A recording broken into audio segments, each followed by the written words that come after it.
taong 2021, September 8, sa hindi inaasang pangyayari, napakalakas ng bagyo at nilipad ang bubong ng aming bahay. Isang malaking punong akasya ang hinagupit ng hangin at siyang bumagsak sa akin. Agad akong napasigaw, Diyos ko po, wag naman. At ang ito'y bumagsak sa akin.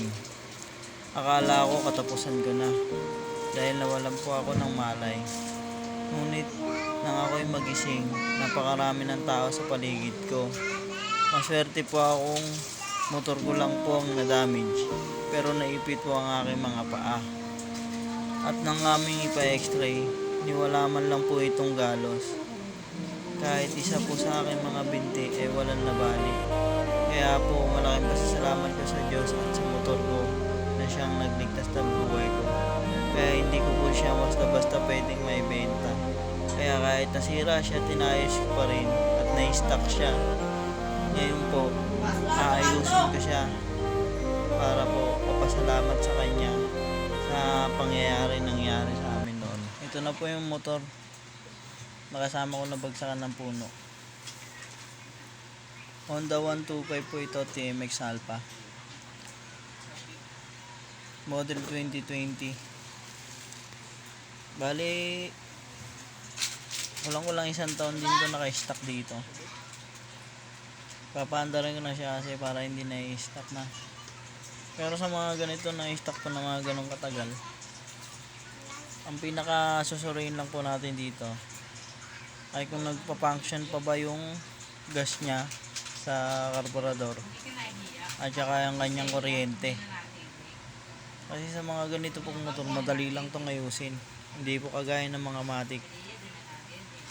Pero kahit ano naman pong motor, pag na-stock na matagal at lalo't na-stock to na walang problema, pinakaunang yan po dito tinitignan ay ang kuryente at saka ang karburador.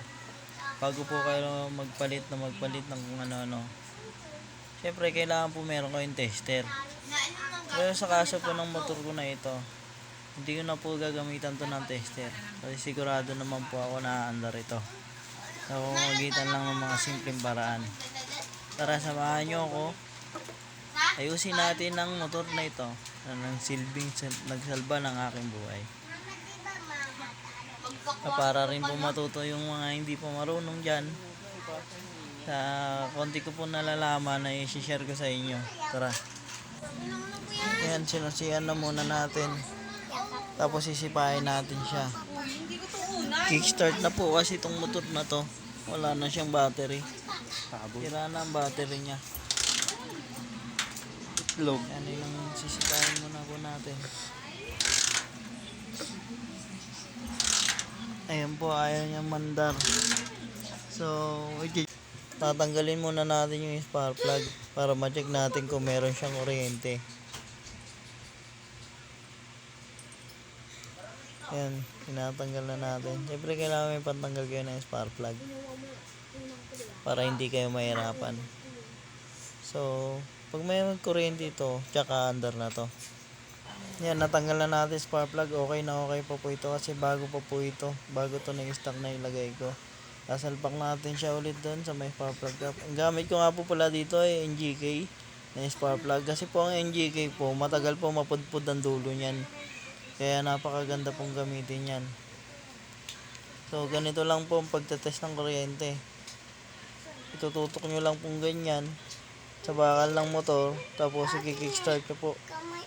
O yan, kung nakikita nyo po, may kuryente siya. Malakas. Ayan po, malakas ang kuryente niya. Itututok ko maigi yung camera. Ayan. Kulay puti, blue and white. Ayan po, malakas. So, andar po yan. Check naman natin siya kung natagas yung gas. Kasi, kung malakas ang kuryente, walang gas, hindi talaga yan naandar. Tinanggal natin yung patatagasin natin. Ayan nga, marami pa tong gasolina. So, hindi ko lang alam kung panis na yung gasolina nito. Pero mukhang hindi pa naman kasi malakas pa yung amoy niya. Hindi pa siya amoy panis. So, yung carb ang iti-try natin ito. Titignan natin yung carb niya. Pag walang tumatagas dito, pag binuksan natin yung excess ng carb, So ibig sabihin kailangan natin siyang baklasin at linisan. Check muna natin maigit kung talagang hindi pa panis yung gasolina, kasi napapanis din po yung gasolina sa tagal na ng panahon na ito na naka-stock. Kaya malaking bagay din po yun, kailangan i-check.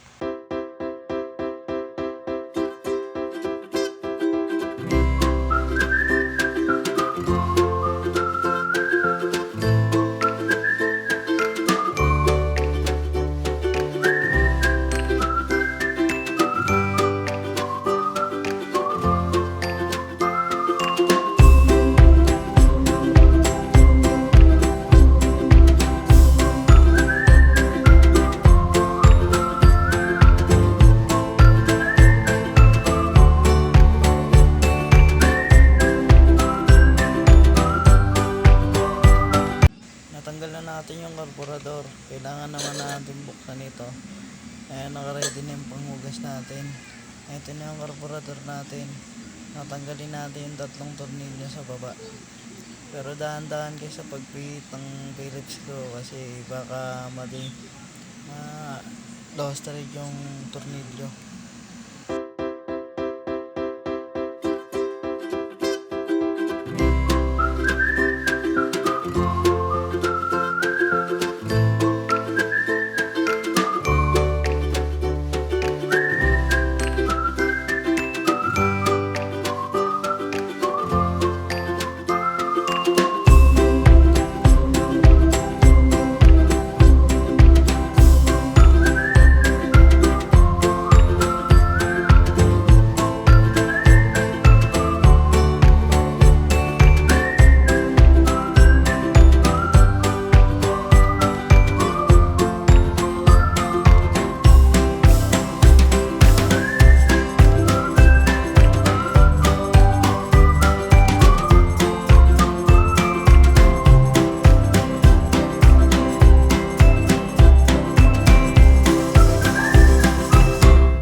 Ayan, at tapos na nga natin linisan itong ating mga jettings sa karburador. Ibabalik naman natin to. Siguraduhin lang po na tama yung pagbabalik sa pagbaklas ninyo. Tandaan nyo pong maigi para sa pagbabalik ay walang problema. Tara, ibalik na natin.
mag-release ng gas. Sigurado na akong aandar yan.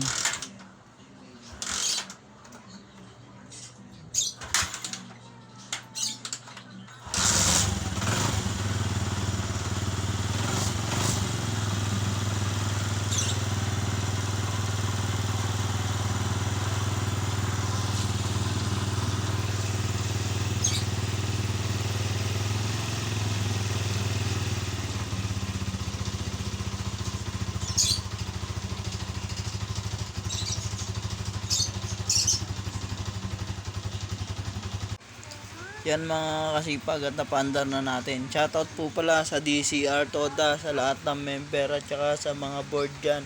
Kay Board Noel, kay Board Ake, kay Board Mike, kay Board Joey, kay Ate Edith, kay Presidente po dyan, kay President Labo, kay Board Joshua, kay Boss Tisoy at kay Gador. Shoutout sa inyong lahat.